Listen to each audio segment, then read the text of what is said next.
Hello guys, welcome to my channel Amaron management. Hope आप सब अच्छे होंगे, हैप्पी होंगे, सेफ होंगे। मैं बहुत अच्छी हूँ और आशा करती हूँ कि मेरी वीडियो आपको अच्छे लगते होंगे और आपके काम के जरूर होंगे। जो आज मैं टॉपिक लेके आई हूँ वो बहुत एक इम्पॉर्टेंट विषय पे है, लेकिन थोड़ा हट के विषय पे है। वो ये है कि रिस्क मैनेजमेंट।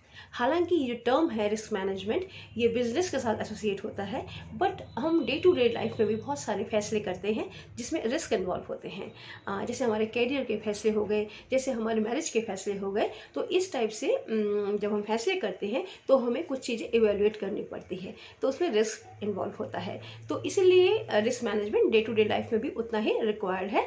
और क्योंकि हम ये कह सकते हैं कि हम रिस्क कम करें ही नहीं, लेकिन ये पॉसिबल नहीं है क्योंकि रिस्क के साथ रिटर्न इन्वॉल्व होता है। इसलिए इंसान रिस्क को लेता है।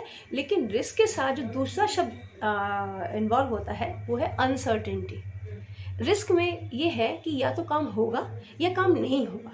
तो काम होगा और नहीं होगा के बीच में एक गैप इन्वॉल्व होता है, और उसी गैप को भरने को हम रिस्क मैनेजमेंट कहते हैं। तो आइए चलिए इसे कुछ पॉइंट डिस्कस कर लेते हैं।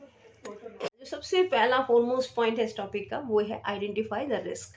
रिस्क को आइडेंटिफाई करना। रिस्क कई प्रकार के होते हैं, जैसे कि सोशल हो गया, कल्चरल हो गया, रीजनल हो गया, रिलीजियस हो गया। इस टाइप के रिस्क होते हैं।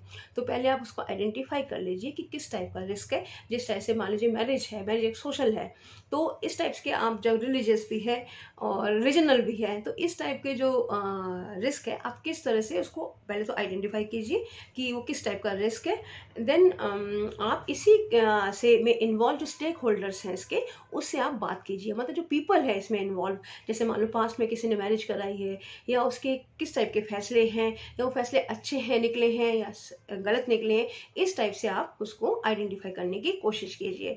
तो क्या होगा, आपका जब रिस्क आइडेंटिफाई हो जाएगा उसके पास्ट रिकॉर्ड से और फ्यूचर पॉसिबिलिटीज से, तो आप अकॉर्डिंगली रिस्क को ले पाएंगे और इसको मैनेज कर पाएंगे। तो आई थिंक मेरा जो पहला पॉइंट है आइडेंटिफाई योर रिस्क, बहुत ही इंपॉर्टेंट पॉइंट है इस टॉपिक का।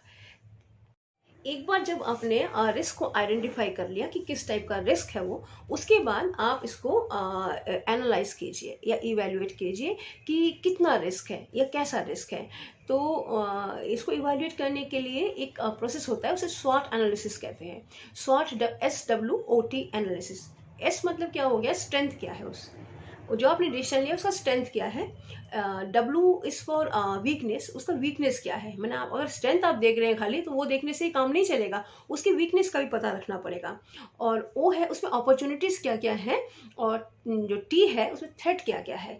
एक तो अपॉर्चुनिटी हो गई, थ्रेट भी हो गया, एक स्ट्रेंथ भी हो गया, एक वीकनेस भी हो गया। ये चारों चीज़ों का जब आप एक मोटा मोटा माइंड में रख लेंगे, तो आपको वो एनालाइज हो जाएगा और उससे एक आप इवेल्युएट कर पाएंगे कि आप जो रिस्क ले रहे हैं उसमें क्या क्या पॉसिबिलिटीज है। जो सेकंड पॉइंट है मेरा वो ये है कि analyse your risk and evaluate it. तो आई थिंक ये सेकंड पॉइंट भी बहुत इंपॉर्टेंट है। आप इसको स्वॉट एनालिसिस के थ्रू आप इसको इवेल्युएट कर सकते हैं। जो थर्ड एंड फोरमोस्ट पॉइंट है इस टॉपिक का वो ये है कि डिसाइड व्हाट मैटर मोर। आप अपनी प्रायोरिटी को डिसाइड कीजिए कि रिस्क लेना ज़रूरी है या बिना लिए भी काम चल सकता है, या हमें उस काम की अभी आवश्यकता नहीं है। क्योंकि जब हमें ज़्यादा आवश्यकता नहीं है तब अननेसेसरी का रिस्क लेना भी ठीक नहीं है। तो आप पहले उसको कि आप ये देखिए कि क्या मैटर करता है आपके लिए ज़्यादा, कि इस टाइम वो रिस्क को लेना ज़रूरी है कि नहीं है। अगर ज़रूरी है तो आप उसको एनालाइज करके फिर लीजिए, अगर ज़रूरी नहीं है तो उस काम को थोड़ा टाल दीजिए और उसको बाद में कीजिए। तो आप डिसाइड व्हाट मैटर मोर, आप ये देख के फिर अपना डिसीजन कीजिए, और ताकि आपको अननेसेसरी के रिस्क में पड़ने की ज़रूरत ना हो। आइए इसका फोर्थ पॉइंट भी डिस्कस कर लेते हैं। जो मेरा नेक्स्ट पॉइंट है इस टॉपिक का वो ये है कि व्हेन टू एक्सेप्ट रिस्क। आपको कब रिस्क को एक्सेप्ट करना है। मतलब ज़रूरी नहीं है कि आप रिस्क आपको लेना ही है। अगर ज़रूरत नहीं है तो आप रिस्क को मत लीजिए। और आपको कब एक्सेप्ट करना है, जब आपका चेन थोड़ा बड़ा हो। When you have a bigger chain, अगर आपका बिगर चेन होगा तो आपका पोर्शन ऑफ जो रिस्क है वो कम हो जाएगा और आपको जो है बहुत ज़्यादा रिस्क लेना नहीं पड़ेगा। लेकिन अगर आप प्योर रिस्क लेंगे तो हो सकता है आपको आगे दिक्कत आए। तो बेहतर ये है कि आप थोड़ा सा व्हेन टू एक्सेप्ट को जरूर ध्यान में देंगे। क्या रिस्क लेना इस टाइम ज़रूरी है? अगर है तो लीजिए, नहीं तो मत लीजिए उस टाइम रिस्क को, उसको थोड़ा पोस्टपोन कीजिए और आप उसको थोड़ा सा और इवेल्युएट करके फिर बाद में लीजिए। आई थिंक ये पॉइंट भी बहुत इंपॉर्टेंट है, when to take the risk. जो फिफ्थ एंड फोरमोस्ट पॉइंट है इस टॉपिक का, रिस्क मैनेजमेंट का, वो ये है कि रिड्यूस योर रिस्क। रिस्क को रिड्यूस करने की कोशिश कीजिए। और रिस्क को रिड्यूस किस टाइप से किया जाएगा? पहले रिस्क को इवेल्युएट किया जाएगा, फिर ये देखा जाएगा कि रिस्क लेना ज़रूरी है कि नहीं है उस टाइम पीरियड के लिए, और अगर रिस्क लेना ज़रूरी है तो रिस्क कितना है, और अगर रिस्क कितना है समझ में आ जाता है तो उसके बाद आप इस डिसीजन को लीजिए कि आप वाकई ही इस काम को इस टाइम पीरियड के फ्रेम के अंदर इस डिसीजन को लेना चाहते हैं कि नहीं लेना चाहते हैं।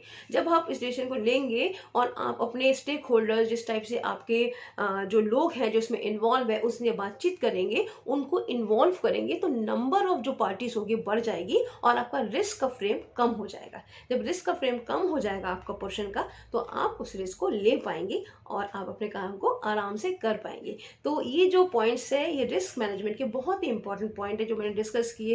और एक्चुअली बिजनेस में यूज होता है, लेकिन लेमैन लाइफ में भी, हमारे लाइफ में भी ये बहुत ही इंपॉर्टेंट चीज है। क्योंकि हम लोग जैसे मान लीजिए कोई बिजनेस नहीं कर रहे, तो लेकिन हमारी लाइफ में हम डिसीजन तो ले रहे हैं। जब हम डिसीजन ले रहे हैं तो उसमें रिस्क भी इन्वॉल्व है। अगर रिस्क इन्वॉल्व है तो हमें रिस्क को थोड़ा सा देख के चलना पड़ता है, ताकि हम पूरे इनसिक्योर ना हो जाए। तो आई थिंक जो आज मेरा टॉपिक है वो आपको अच्छा लगा होगा, और अच्छा लगा है तो मेरे चैनल को सब्सक्राइब कीजिएगा और इस वीडियो को शेयर भी कीजिएगा और अपने कमेंट जरूर दीजिएगा।